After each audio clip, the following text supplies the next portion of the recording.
সিবিআইয়ের খাঁচা থেকে বেরোতেই পারছে না সন্দেশখালীর বাঘ শেখ শাহজাহান।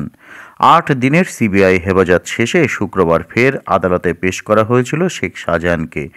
ইডির উপর হামলার ঘটনায় ধৃত শাহজাহানকে এদিন ফের একবার নিজেদের হেফাজতে নেওয়ার জন্য আবেদন জানান কেন্দ্রীয় গোয়েন্দা সংস্থা সিবিআই।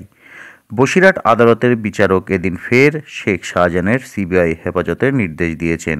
এর ফলে আরও ৬ দিনের জন্য কেন্দ্রীয় তদন্তকারী সংস্থা অফিসারদের ঘেরাটোপে থাকবে সন্দেশখালীর বাঘ।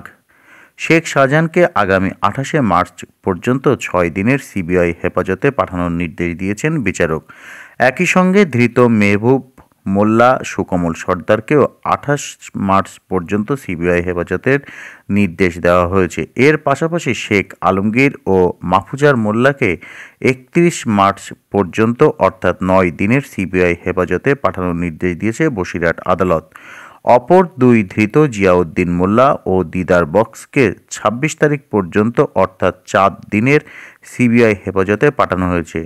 এছাড়া ধৃত ফারুক আকঞ্জি ও সিরাজুল মোল্লাকে আগামী ২৮শে মার্চ অর্থাৎ ৬ দিনের জন্য জেল হেফাজতের পাঠানোর নির্দেশ দিয়েছে আদালত।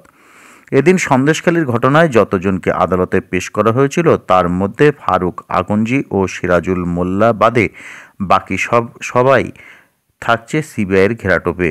গত ৫ই জানুয়ারি রেশন দুর্নীতির তদন্তে সন্দেশখালীর সরবেড়িয়ায় শেখ শাহজাহানের বাড়িতে গিয়েছিল ইডির টিম। সেদিন শেখ শাহজাহানের বাড়িতে ঢুকতে পারেননি কেন্দ্রীয় তদন্তকারী সংস্থার অফিসাররা, উল্টে তাদের দিকে ধেয়ে এসেছিল এক তীব্র জনরোষ। সেদিনের ঘটনায় কারা জড়িত ছিল সেই প্রশ্নের উত্তর খুঁজতে নেমেছে সিবিআই। এবার শাহজাহানের সঙ্গে সন্দেশখালীর ধৃত আরও ৬ জনকে নিজেদের হেফাজতে পেল সিবিআই। এখন দেখার পরবর্তীতে তদন্ত কোন দিকে মোড় নেয়।